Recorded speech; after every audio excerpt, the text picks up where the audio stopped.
welcome. Today we explore behaviorism, a learning theory focused on observable behavior rather than thoughts or feelings. We will cover classical and operant conditioning, showing how rewards and consequences shape actions and how these ideas work in real classrooms to influence learning every day. It's practical, powerful, and still widely used. Understanding behaviorism means seeing how theory connects to everyday life.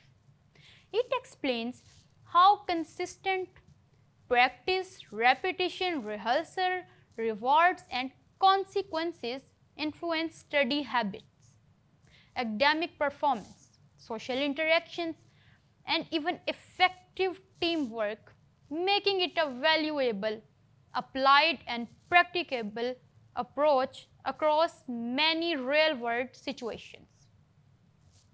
So let's begin by laying down the foundation of what behaviorism is all about. Behaviorism, an early influential learning theory, views learning as change in observable behavior, not thoughts or feelings. It focuses on how actions are shaped by environmental interactions, consequences, and rewards or punishment. In education, learning occurs when students' behavior change in response to external stimuli, not merely internal understanding. Let me give you a couple of simple examples to make that clear. Imagine a student receives praise or shiny stickers for finishing their classwork on time. That rewards act as positive reinforcement, increasing the chance that they will finish their homework on time again in the future. On the other hand, another student might get a time out for constantly interrupting the class. That consequence acts as a form of punishment, making it less likely that the same behavior will happen again. This cause and effect system, reward and punishment, is really the foundation of how behaviorists understand learning. It is structured, it's measurable, and it's easy to observe. To put it simply, if a student behaves well and is rewarded, that behavior tends to repeat. Punishment usually reduces it. This practical approach shapes routines, manage challenges, and encourage positive, especially in clearly education. However, critics say it can be too mechanical, relying on control over fostering curiosity or intrinsic motivation, a point we will revisit later. Now that we have introduced a big picture of behaviorism, let's move into our first deep dive: classical conditioning. One of the most famous examples of behaviorist learning. One of the most well-known concepts in behaviorism is classical conditioning, discovered by Ivan Pavlov, a Russian psychologist. Classical conditioning is all about learning through association. Pavlov's famous experiment involved dogs, food, and bell. Here is what happened. Pavlov rang a bell, which originally had no meaning. At the same time, he presented food, which naturally caused the dog to salivate. After repeating this several times, The dogs began to salivate at the sound of the bell alone, even when no food was present. This showed that a neutral stimulus could become linked to an autonomic response. Let's break down the key terms. Neutral stimulus, the bell before learning. Unconditioned stimulus, the food, something that naturally causes a response. Combined stimulus, the bell after learning. Conditioned response, salivating when hearing the bell. So why does this matter? Because it's not just dogs. We get conditioned too. Let me give you a quick real example for everyday life. Say, you are driving and you hear a different ring like a text notification sound. At first, that ring is just a normal sound, right? But over time, every time that sound goes off, you check your phone and see a fun message from a friend.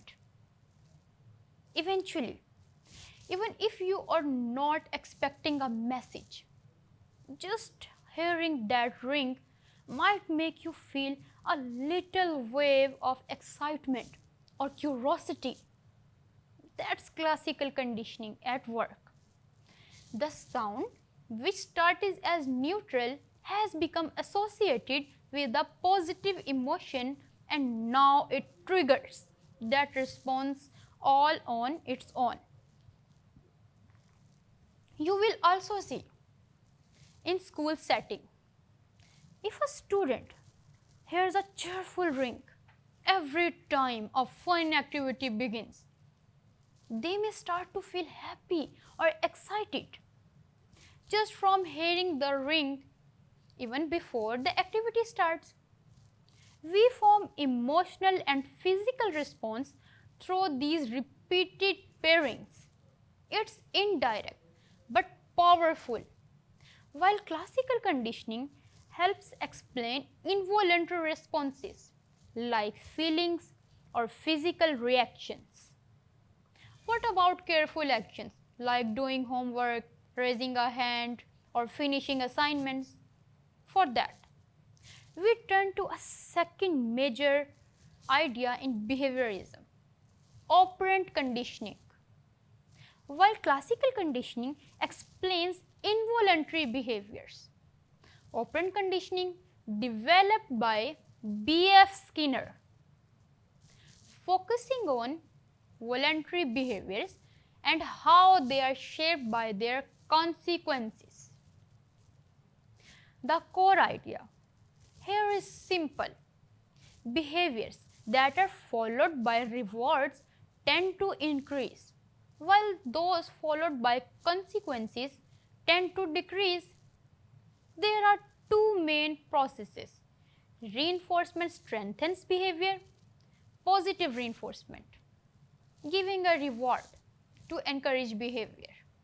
For example, a student receives praise or token for finishing homework.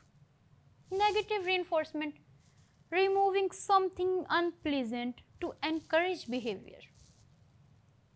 For example, a student who performs well may receive a homework pass.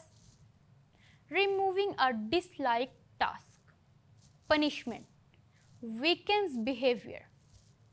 Positive punishment, adding an unpleasant consequence. For example, a student gets extra homework for disrupting class. Negative punishment, taking away something enjoyable. For example, losing recess time for not following rules. Skinner demonstrated these ideas using the Skinner box, where animals learn to press levers for food, a behavior shaped by reward. Similarly, in classrooms, students learn patterns. Good behavior earns reward, misbehavior leads to consequence. This is why things like sticker, charts, token, economies, or even privilege systems are common in school. For example, let's say there is a fourth grade teacher named Mr. Smith. He wants her student to raise their hands before speaking. At first, a few kids speak without thinking, old habits. So Mr. Smith starts giving out little participation starts. Each time someone raises their hand and wait to be called on. Over the next few days, more students begin raising their hands. That's positive reinforcement in action. One student, Jake, keeps calling out. Mr. Smith gently reminds him that calling out means he won't earn a star and may lose his 5 minutes of choice time. That's negative punishment, removing something fun. Pretty soon, even Jake starts following the rule. Within a week, the whole class is more orderly, not because of fear or force, but because of reward system help shape behavior over time. That's a real everyday example of operant conditioning at work in a classroom. Let's take this out of the lab or classroom into a real life, say a gym habit. Imagine a young woman, Sarah, who struggles to stay consistent with working out. Every time she forces herself to go to the gym, she allows herself to listen to her favorite podcast, but only while she is working out. Sarah builds workout consistency by pairing it with her favorite podcast is positive reinforcement. Avoiding dishes after exercising is negative reinforcement. Skipping the gym leads to losing TV time is negative punishment. Doing extra bends after skipping works out in positive punishment. Without realizing it, Sarah is living out Skinner's ideas in her daily life routine. Her beliefs are shaped not by rules or reflexes, but by her own internal systems of rewards and consequences.